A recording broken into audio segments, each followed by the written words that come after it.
The Pilgrim of 1928 accompanied Captain Sir George Hubert Wilkins to a meeting of the Los Angeles Breakfast Club, where Sir Hubert was guest of honor, and he later visited with the famous Australian explorer at his quarters in Hollywood Hotel Roosevelt, where the salient features of physical continuity were illustrated with a miniature globe symbol that permitted the quadrants of the globe to be detached. Needless to relate, greatest stress was laid on the feature of territorial and extent. Sir Hubert was fully informed the unknown and endless land extending beyond the South Pole Point, where his expedition was directed. That conference was of somewhat different nature from some others of this chronicle, for the modern Columbus was being heard by one who was also a dreamer, as well as the courageous performer in the world have established reality. Hence, the archaic of theory was not permitted to dominate the conference.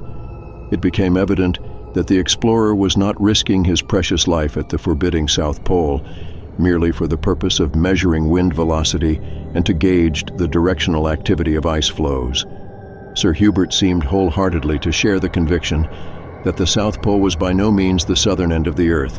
His statement afforded eloquent testimony that he was possessed of a powerful urge to go beyond all restrictions of theory in the pioneering spirit of a true explorer, before leaving England. I was advised that if I succeeded in penetration beyond the South Pole Point, I would be drawn to another planet by the suction of its movement, provided appropriate amusement in view of the perceptional portrait then being exhibited. Yet they were responsible for such expression were not to be censored. The Copernican concept, holding the universe to be comprised of isolated globular bodies, permits no other conclusion in that space would be encountered beyond the pole points of theory.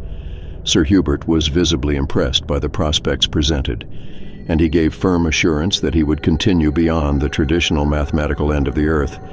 When he said, "Giannini, if you will show me the route to the land you claim exists beyond the South Pole, I will continue on to it, in spite of all obstacles." The International News Service at Los Angeles received copy of information designating the route requested by Sir Hubert, and history records his memorable discovery of land beyond the South Pole. On December 12, 1928, the manner in which the theorists may have thereafter misinterpreted the value of that land is very little meaning for this work dealing with cosmic reality and diametrically opposed to the conjectures of theorists. However, it seems fitting to hear writer at the man's habitual fear of the unknown permits gross misinterpretation of values, demanding a change of concept. Man hates to forsake the old and known course, though newly discovered facts established that the cherished old theory is no application to a world of reality, only with the greatest reluctance as the old relinquished. Accordingly, there was early evidence that such previously unknown land beyond the South Pole was being subjected to a mathematical disguise which was intended to hold intact and preserve the 400-year-old conjecture. The theory was not modified to fit the of-land extent, but the land extent was discounted to make it fit the theory. The reason and purpose for that southern land extension, linking our Earth with the universe about us, was obscured with another patch of mathematical abstract generously applied by the theorists they served, only to make glaringly ridiculous an issue which was then confused out of reason's bounds. Therefore, it is still a timely value to quote another fearless dealer in reality, who assert immediately after Sir Hubert's memorable land discovery of December 12, 1928. The masterful arbiter of fact was the very famous Russian explorer de Braga, who announced the sensational discovery of land beyond the South Pole by Captain Sir George Hubert Wilkins on December 12, 1928, demands that science change the concept it has helped for the past 400 years concerning the southern contour of our Earth. Dumb Broad, in common with Sir Hubert and a very select group of that time, was unafraid of the space phantom projected by theorists, and as his words expressed, he had no patience for the fearful mathematical patchwork to provide a feeble, temporary, but grossly contradictory explanation of that previously unknown land's existence. Although the extent of that southern land continuity was no penetrated, its estimated length of 5,000 miles indicated endless land continuity, if there had been proper interpretation of the land's existence, and though the dreamer who charted the course to that land was available as the most competent interpreter, his mistaken interpretation of values was ignored. Thus, No attempt was made to influence a change of popular concept as dictated by the reality, then disclosed for the reality of that land beyond the South Poles. Eloquent refutation of the Copernican theories, mathematical limitations of the Earth. It was manifested figures and limitations of theory dominated as arbiters of cosmic reality, inasmuch as the land's existence and extent did not conform to the established figurative pattern, which contributed to popular misconception. Its reality yet to be denied, it is easy to grind to a dreamer who had toiled to have proof establish the right to believe, that the proof would actuate questioning of the archaic theory and concept. Perhaps there was such questioning unknown to him. How much underlying and unexpressed interest that land beyond the South Pole may have aroused can only be conjectured, but it is certain that the expressions of that time could not be considered a token of spirited awakening by orders of the cosmic pattern. However, the sensational research and explorative enterprise from 1920 until 1956, undertaken almost exclusively by the U.S. Navy's Technical Division, attest to a very definite and surprisingly active interest to determine the facts. Yet the reluctance to express interest openly prevailed, until a very recent day, in a final analysis. It may be welded organized science as a medium through which discovered values are interpreted, must adhere to a more rigid procedure than he used.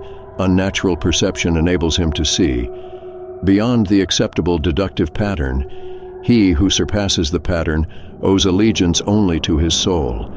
It was such quality which permitted discovery of values beyond the ordered pattern.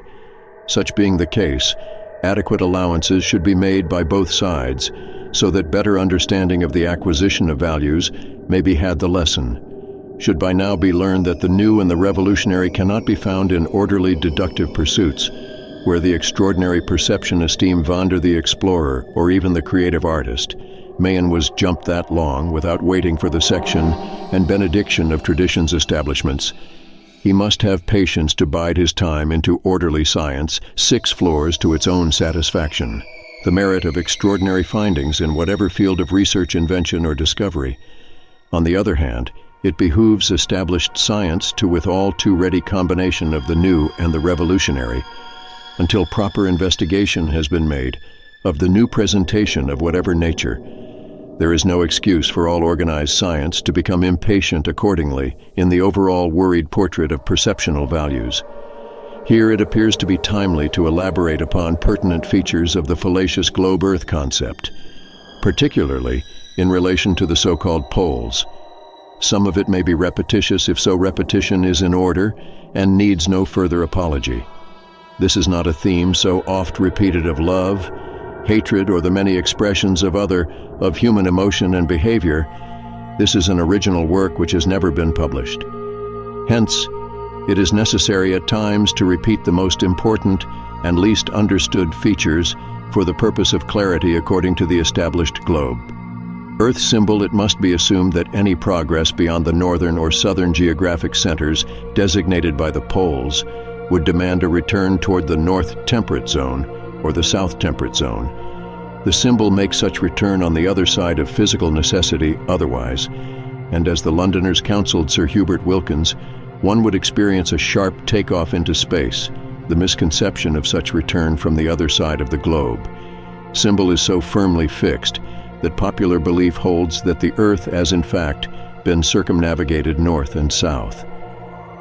On numerous occasions the belief has persisted, despite the fact that there has never been a latitude in a circumnavigation of the terrestrial area.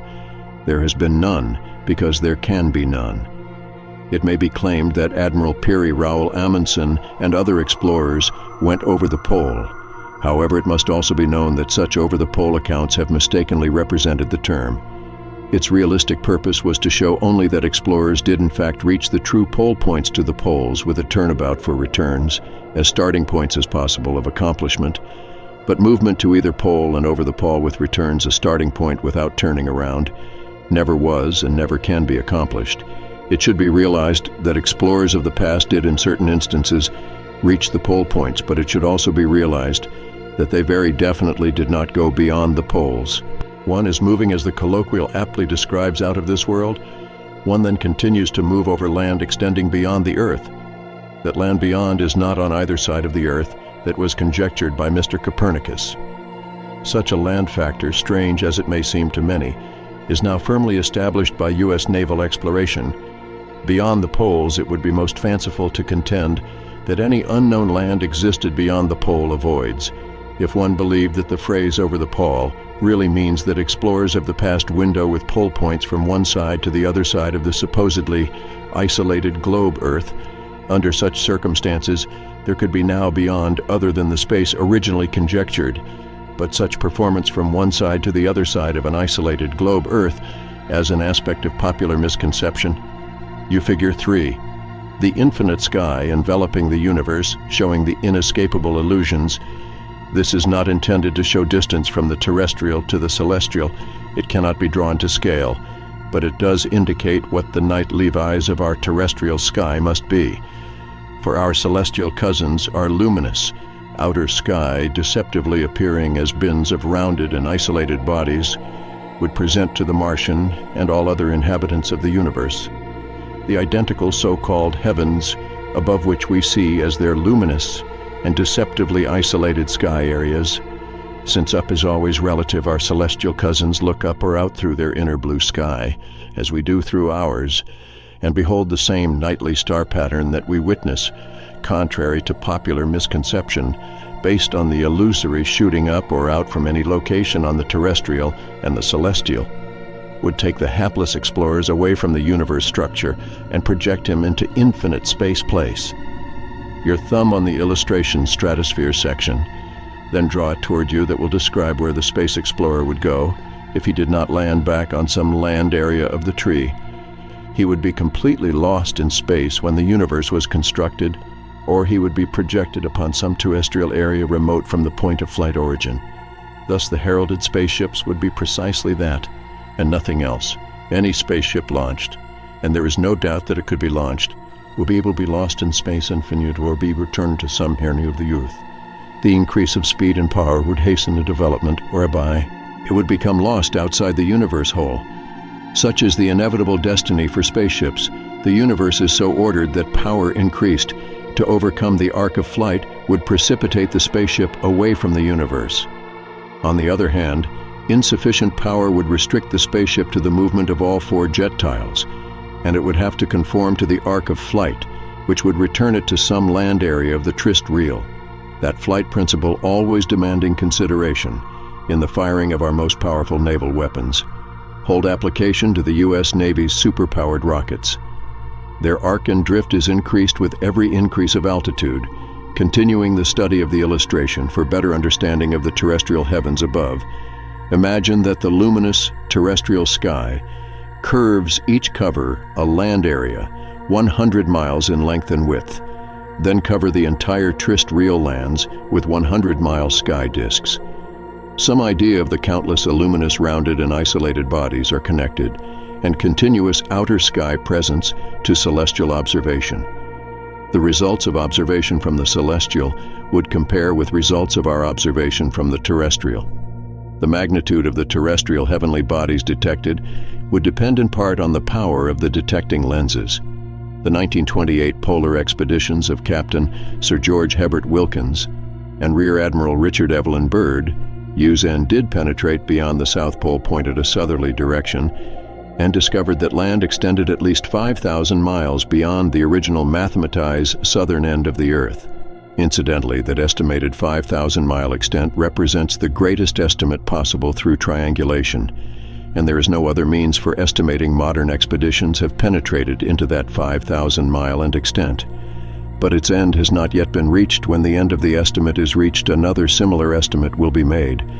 Such estimating and penetration to the limit of the instrument can continue ad infinitum. There is no physical end to the Earth north or south. That 1928 primary estimate indicated land that continues to south from it beyond what had been considered an isolated globe. Earth, that land extent, cannot be shown by the popular globe Earth symbol. It is beyond the bounds of that symbol of theory, but it can be visualized by simply adding another globe symbol on top of the South Pole point, the United States. Purpose and where it leads then with acquisition of the observational principles that are firmly established by the sciences. It will not seem out of place to apply such principles until a scopic observation of the universe about us. The relative relationship of up is by no means an innovation by this writer. It has always been known, in spite of the fact that the understanding has not always been afforded practical application. Up is always relative to the position we hold anywhere in the universe structure. When we stand on the land up there, this terrestrial land we had left behind will have to appear to be up to our observation from a celestial area. The fly standing on the ceiling or the floor is as much up from either position in order as the fly upside down when standing on the ceiling. Our concept of values may consider the fly on the ceiling to be upside down, but it couldn't know where. Fact, the fly's position. The fly stands as firmly on the ceiling as on the floor, sitting in the nose of a rocket that is gliding through the stratosphere. At an altitude of 500 miles from the Earth's surface, we will have lost sight of where we entered the dark stratosphere. Then wherever we look, we will observe the luminous points astronomically designated. Now this is the all-important feature very recently proved as we look toward the sky area, covering the land surface we departed from. They will be seen the same luminous points that envelop us from every angle of observation. Then, as altitude is increased, the lights of the celestial will bear no greater relation of up than the lights of the terrestrial sky areas. And as the universal skylight will not be arranged in a direct course over and under our rocket, but will appear at every angle, up will be everywhere to our observation. Up is in fact everywhere. The so-called heavens above are everywhere. The problem of rationalizing endless land, extending beyond pole points with the orthodox globe, Earth concept, precluding any possibility of such land, is conveniently met in the following manner. Grant the imaginary mathematical poles the physical reality of popular misconception. Let them remain as hints for the Earth of 1543.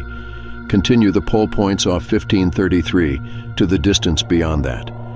As today it being penetrated, mark such points, the new South Pole and new North Pole, then repeat the performance, with every exploratory advancement beyond the new pole points.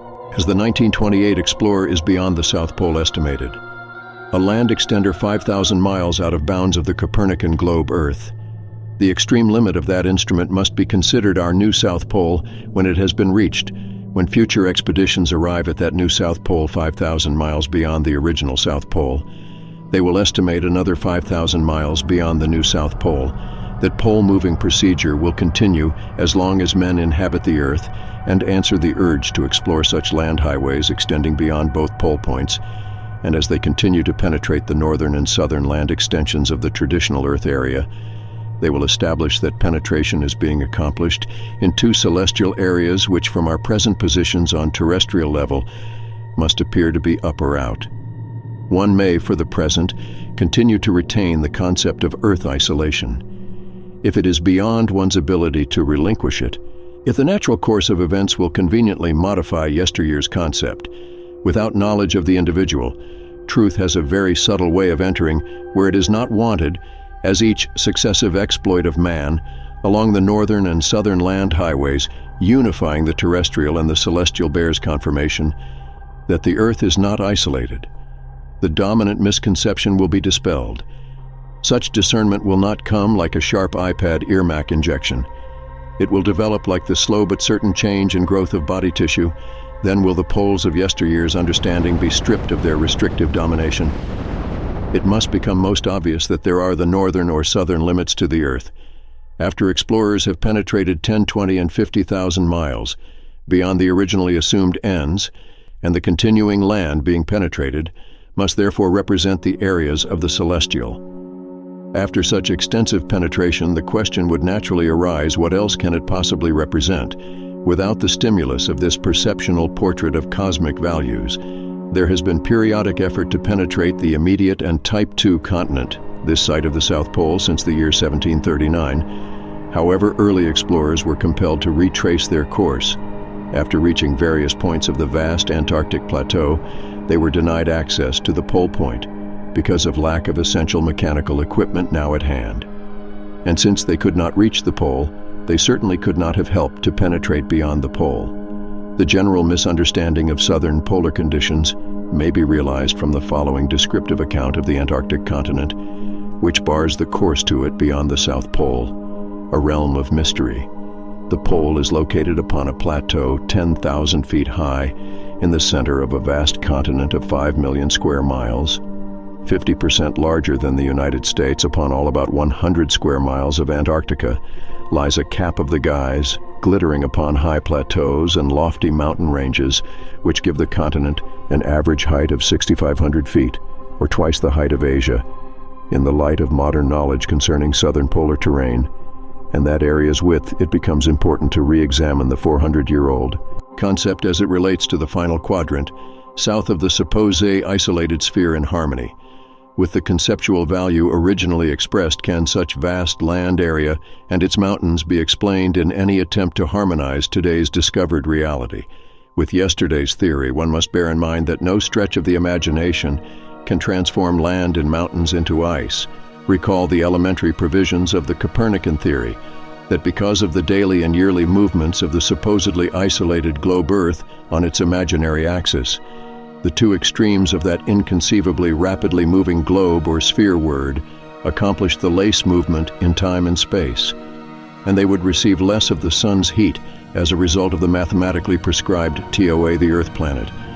As in my daily movement in its assumed orbit to achieve day and night, while making a secondary movement toward and then away from the sun to arrange the seasons, we experience early interpretation of theories values held that there would have to be experienced a perceptible tapering of the Earth body from the greatest equatorial width to that of the pole points. However, experience teaches that such condition does not hold. The tapering is imperceptible. It is negative in comparison with the Earth's greatest width. Moreover, in precise conformance to theory, the prescribed movement of theory would demand that the so-called ends be of ice, which is somewhat different from the solid land and mountains found to exist, and to be coated with ice.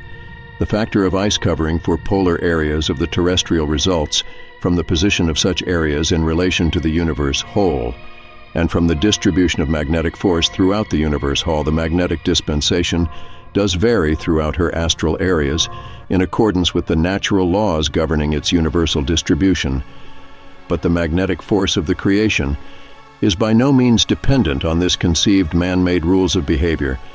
Men may assume the structure of the universe as he will, and he may ordain a fantasy of movement for the continuous universe structure, which his deduction has dissected into multiple disconnected areas, however, and strange as it may seem to man.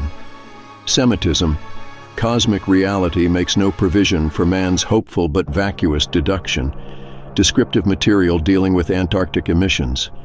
The tangrams and whales abound in this previously assumed desolate area of ice and glaciers and eternal darkness, and at the mountains hauled a fabulous fortune in coal. And ours now reconsider that ancient theory, which to account plausibly for the experienced long days, short days, and seasons as the assumed isolated globe Earth prescribed, its assumed yearly course toward and away from the sun, made it imperative that they assumed ends of an assumed globe have to be eyes. They could never contain the land and minerals of modern record and the profusion of animal life known to exist. The awesome decree of the Quran described the northern and southern assumed extremities of an earth then believed to be flat as the lands of eternal darkness. Are they the unknown is always fearful and forbidding. Hence it must be considered dark as land mountains.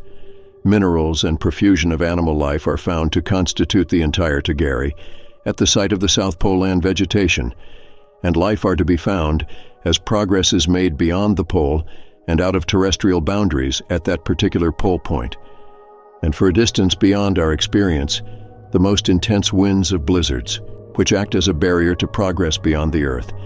Such conditions seem to be an expression of divine will, which demands the terrestrial man be receptive to cosmic values before he is permitted to penetrate the ice barrier between the terrestrial and the celestial. Beyond the barrier will be found a warmer climate with land and waterways, and it is there that celestial cousins await to rest real man's arrival. And if one asks so far beyond, it will suffice to record that the distance is negligible with modern transportation speed. The northern and southern terrestrial extensions have until very recently been denied in the same manner that the eastern and western water extensions were denied prior to the 15th century yesteryear's archaic Ptolemaic theory, prohibited terrestrial width because the sky seemed to meet the water at the eastern and western horizons, and the globe symbol, also founded on illusion, has restricted movement beyond the globe's assumed ends. The 15th century experience taught that things are not what they seem. We have learned that we need not shoot up or shoot down in movement from one side to the other of an assumed globe Earth. We have learned that we can make such movement without falling over the edge of the Earth. Unfortunately, we have not yet collectively learned that we may move straight ahead. From the Earth system bends to reach areas of the universe about us which appear up or out from terrestrial position, the Earth globe symbol would seem to require an up and down movement from Boston to Hong Kong, and vice versa. But experience has taught that movement between such points is on the same physical plane. Regardless of what the globe symbol depicts, it should be understood that the Earth's realistic arrangements in the space of its construction is as if both sides of the Earth were shown as flat surface areas. Please don't get lost. This is nothing whatever to do with the archaic flat Earth concept of the Ptolemaic kings. If one cuts the map surface of the globe symbol from pole to pole and stretches out both sides of the map, it will show the realistic course of movement from Boston to Hong Kong. There is no movement up or down, but the globe symbol must make it appear that there is the relation of the entire terrestrial area. With the celestial is the same, up is always relative, and we move straight ahead from assumed terrestrial ends to reach the celestial areas, which are apparently up or out from the terrestrial. Here we go.